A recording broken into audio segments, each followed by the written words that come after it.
Item 13 is a motion to receive and file the March 2020 Budget Performance Report. Motion. Support. Okay, I have a motion by Councilwoman Witten, supported by Councilman Remick. Is there any discussion? If not, all those in favor say yes. Yes. All opposed say no.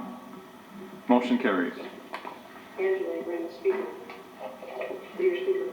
Item 14 is a motion to approve Dell EMC, current vendor, for renewal of Microsoft VDA licenses for the amount not to exceed $35,028 per year for a 2-year term, and that is funded through General Fund IT Contractual Services.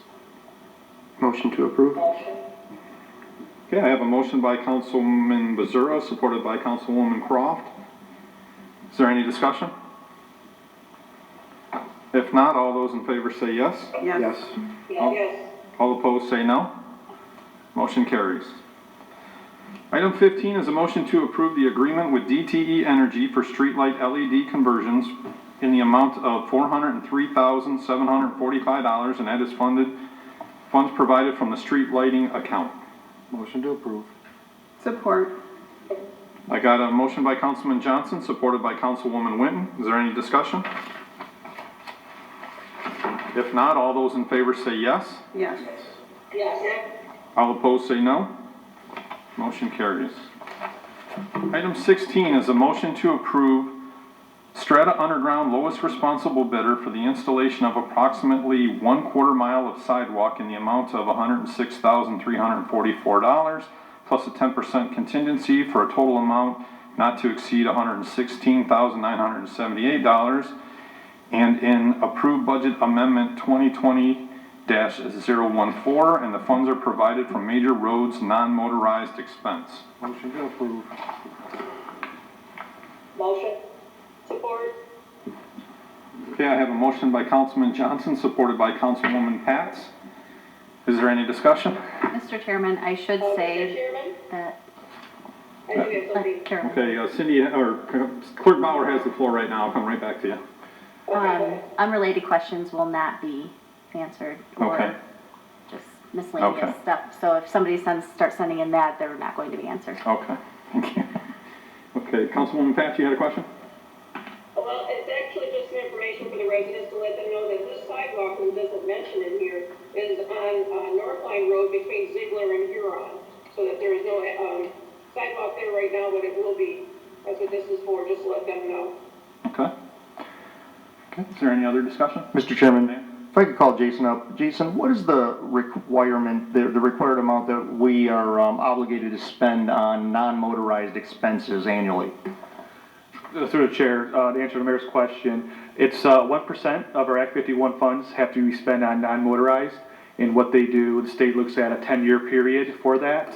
I know that we were, a couple years back, we were slightly below that 1% threshold, but it's 1% of your Act 51 funding should be used for non-motorized expenditures. So there is a requirement of the Act 51 monies that we receive that we're obligated to spend on, it doesn't have to be sidewalk projects, it can be other things that are not, that meet the non-motorized expense criteria.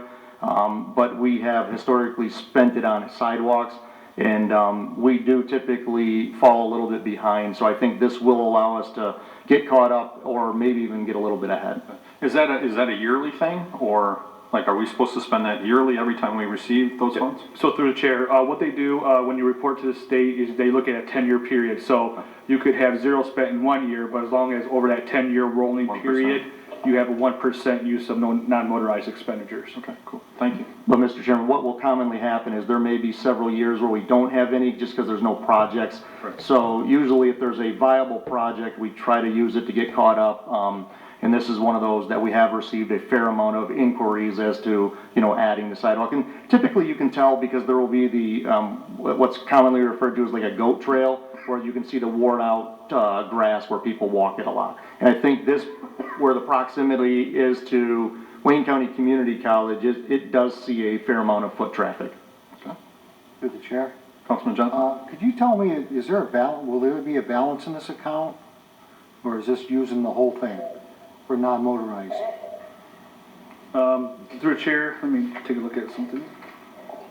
While he's looking, also through to the administration, through the chair, are we looking at I'm asking this because on Superior, between Pardee and the senior housing there, where we don't have a sidewalk, where they're walking out in the street to get around the Southland, is that in the budget somewhere already? Mr. Chairman, it is not. So through the chair to the councilman, we originally, as recent as 3 months ago, had a conversation about doing an analysis on it and having the preliminary engineering work done. But since then, we've received information that VOA Phase 2 is in the works. So with that being said, the preliminary plans include a sidewalk that they're installing. Okay. That's the Volunteers of America Right. project. So if they build on, well, when they build on, they'll install the sidewalk of where Councilman Johnson's referring to. Okay. Through the chair, to answer Councilman Johnson's question. So right now, there is no budget for this item, but there is a budget amendment worded in the motion. That's the reason for that wording. So obviously, that would take up the whole budget because there is no budget right now, so. All right, thank you. All those in favor say yes. Yes. Yes. All opposed say no. Motion carries. Item 17 is a motion to approve contract number 20-5159 between the Michigan Department of Transportation and the City of Taylor for repaving of Goddard Road between Beech Daly and Telegraph, and authorize the mayor and city clerk to sign said contract. Estimated city expenditures is $913,024 with a 10% contingency for an amount not to exceed $1,004,325, and the funds provided from Major Streets. Motion to approve. Support. Have a motion by Councilman Johnson, supported by Councilwoman Witten. Is there any discussion on this? Mr. Chair, I'm going to say, this is just partial of what it's going to cost us, right? It's a matching fund through the federal funds. I believe so, but Mayor, do you have the exact numbers? Mr. Chairman? 2.4. Yeah, roughly the total cost of the project's about 2.4 million. Our portion will be approximately 1 million. But I just want to point out that these are also engineered estimates. When it actually goes out to bid, it could come in higher or lower depending on, we've seen it go both ways. But these are the engineered estimates. So there is our portion is about $1 million and the total project is 2.4. Okay. That answer your question? And also, if we don't do this now, if we want to do it later, we would be paying the full amount, correct?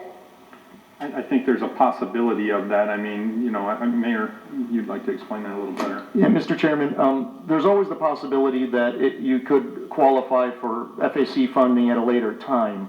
But as of right now, the engineering analysis that we had completed in 2018 suggested there was 3 to 5 years life expectancy on this road, so putting us into 2021 and on that the road would likely reach failure. So we were pursuing bonding for Goddard and Pardee Road, and we will continue to pursue bonding for the balance of Goddard and Pardee Road. Okay. Mr. Chairman, Thank you. Councilman Mazur? am I correct in that this was one of four projects that we were looking at, and we've kind of targeted this one based on the study in 2018 and the likelihood of this thing eroding in 2 or 3 years? This kind of got to the top of the list because of that? Mr. Chairman, yes, that's fair. And depending on what we discussed earlier with revenue and whatnot, we may or may not be able to get to additional projects, correct? We're trying to tackle the worst first. Mr. Chairman, worst first and major first. So we're obligated under the law to complete a certain percentage of major roads first. This obviously meeting that criteria.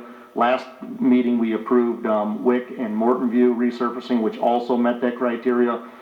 But to the councilman's question, yes, it is very likely, highly probable that other roads will not be completed as a result. This is a big project chewing up a significant amount of funding.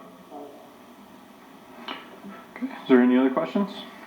If not, all those in favor say yes. Yes. All opposed say no. Motion carries. Item 18 is a motion to receive and file this agreement with DTE Energy for the installation maintenance of the streetlights on Superior Parkway from Telegraph to Pardee Road. Motion. Support. Okay, I have a motion by Councilwoman Cross, supported by Councilman Remick. Is there any discussion? Okay, if not, all those in favor say yes. Yes. All opposed say no. Motion carries. Item 19 is a motion to approve lease agreement with, motion to approve the lease agreement with Kimberly Lekumsky, DBA Maggie Sweet Shop, and the City of Taylor for a period of 5 years beginning April 1st, 2020 through March 31st, 2025 for the building designated as the Greenwald House in the City of Taylor Heritage Park Historical Village, house number 12413 Pardee Road. Make a motion? Motion. Okay. Support. Okay, I have a motion by Councilman Johnson. Councilwoman Croft, did you support that?